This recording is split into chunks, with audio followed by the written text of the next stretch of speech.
Hola, no te quiero hacer perder mucho el tiempo, así que voy directa al grano. Si quieres escuchar el audiolibro completo, echa un vistazo al enlace en la descripción. Podrás disfrutar de una prueba totalmente gratuita que te dará acceso a un amplio catálogo de audiolibros. Pero espera, que hay más. Por si todavía tienes dudas, a continuación te dejo con un pequeño fragmento del audiolibro. Disfrútalo. Entre el bullicio que miles de hombres generaban en el puerto siciliano de Lilibeo. A duras penas podían seguirle el paso los oficiales que lo acompañaban cuando alcanzaron por fin la nave capitana.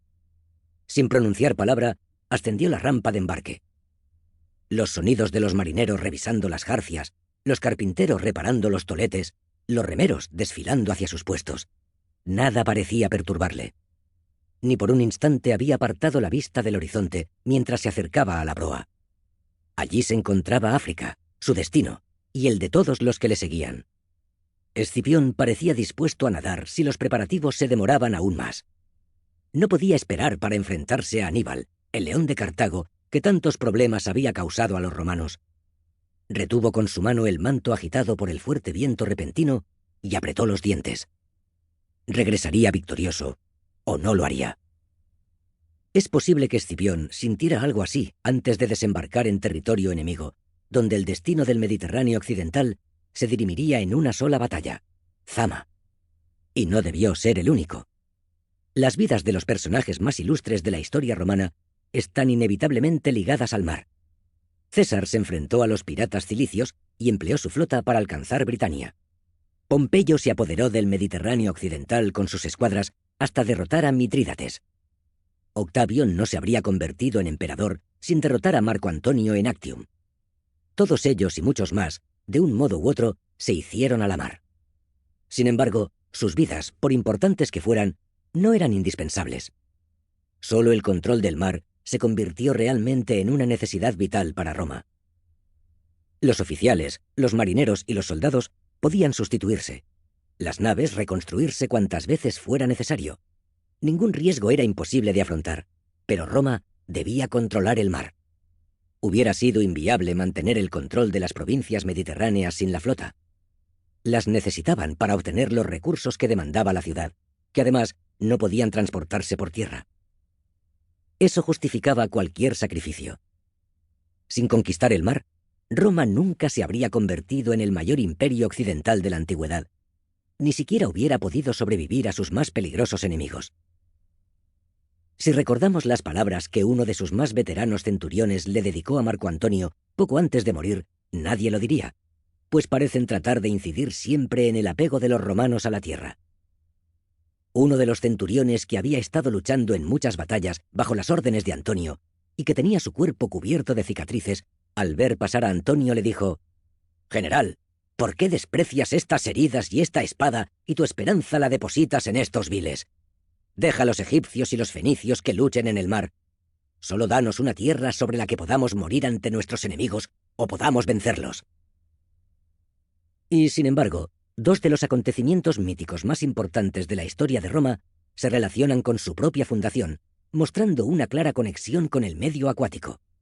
El abandono de Rómulo y Remo en el Tíber y el desembarco del troyano Eneas en el Lacio. Roma estaba destinada a desarrollar una marina imponente y desempeñar un papel extraordinariamente activo en el mar, asumiendo así un verdadero carácter marítimo. Esta afirmación no coincide con la imagen estereotipada de la antigua Roma, menos aún tras la fama que adquirieron sus legiones. Los propios romanos tenían pocas dudas sobre su vocación naval, sobre todo cuando su ciudad descansaba a orillas del Tíber, muy cerca del mar.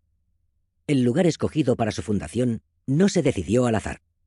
Su posición evitaba los peligros asociados a las ciudades costeras, al mismo tiempo que permitía la explotación de los recursos marinos y también el acceso a la ciudad de los grandes mercantes, capaces de remontar la suave corriente del Tíber, navegable durante todo el año.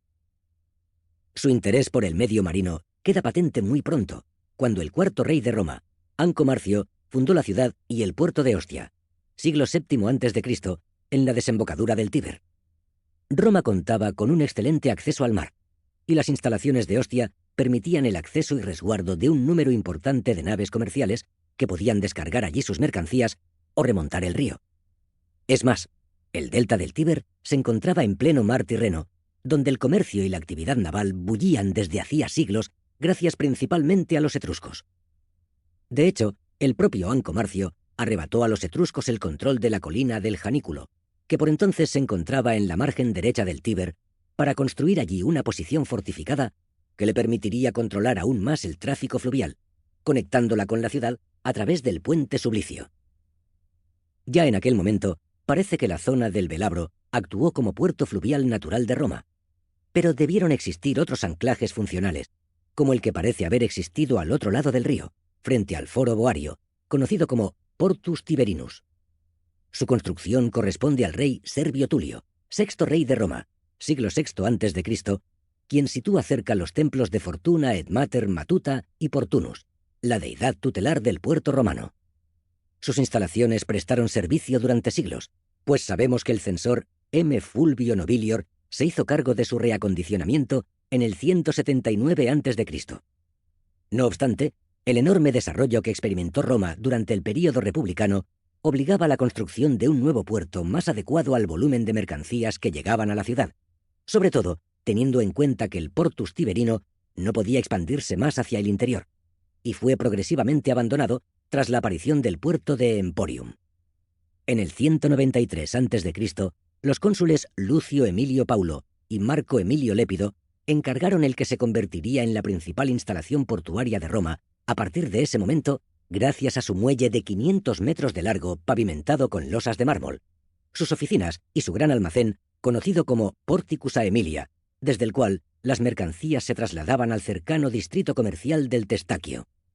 Este mantuvo su actividad hasta que se erigieron los puertos de Claudio y Trajano en Ostia, a partir de cuyo momento su uso se redujo al depósito de materiales, especialmente de mármoles, y más tarde de ánforas usadas para el transporte naval, cuyos fragmentos acumulados terminaron por generar la colina artificial de Monte Testaquio, 54 metros de altura por 1 kilómetro de diámetro.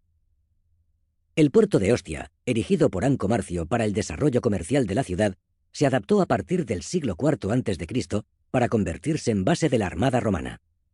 A partir del conflicto naval con la todopoderosa Cartago, las instalaciones militares del puerto alcanzaron su máxima expresión, siendo como era necesaria la construcción constante de nuevos buques, el adiestramiento de tripulaciones y la acumulación de recursos para la flota. Sin embargo, a comienzos del período imperial, la acumulación de depósitos aluviales transportados por el Tíber había generado grandes bajíos en esa zona, limitando enormemente la capacidad portuaria de Ostia, hasta que Claudio decidió erigir muy cerca el nuevo Portus Augustus, o simplemente Portus, como sería ampliamente conocido. Las instalaciones fueron finalmente inauguradas por Nerón, pero fue Trajano quien logró completarlas adecuadamente hasta convertirlo en el mayor puerto del mundo antiguo. De hecho, para Roma navegar siempre fue una necesidad vital, y nunca mejor dicho, dado que casi desde su origen, la ciudad requería de tal cantidad de suministros que habría sido imposible obtenerlos sin el concurso del comercio marítimo. No en vano, cuando Roma aún no había logrado imponerse sobre sus vecinos en la península itálica, la difícil relación que siempre mantuvo con ellos habría hecho imposible obtener lo necesario por vía terrestre. Así, cuando el territorio romano comenzó a extenderse a costa de aquellos, su gran tradición mercantil no hizo sino adaptarse a los nuevos horizontes que se abrían ante ella, mientras el magistrado encargado de la Annona se aseguraba de mantener siempre abastecida la capital del imperio por vía marítima. Para ello, incluso contaba con autoridad para requisar las naves que fueran necesarias y disponer de los puertos romanos y aliados en caso de emergencia. Y es que, con el paso de los siglos, la ciudad creció de forma tan desproporcionada que ni siquiera todos los recursos de la península itálica eran suficientes para satisfacer sus necesidades, por lo que el transporte marítimo de recursos se convirtió en un factor esencial a lo largo de toda su historia.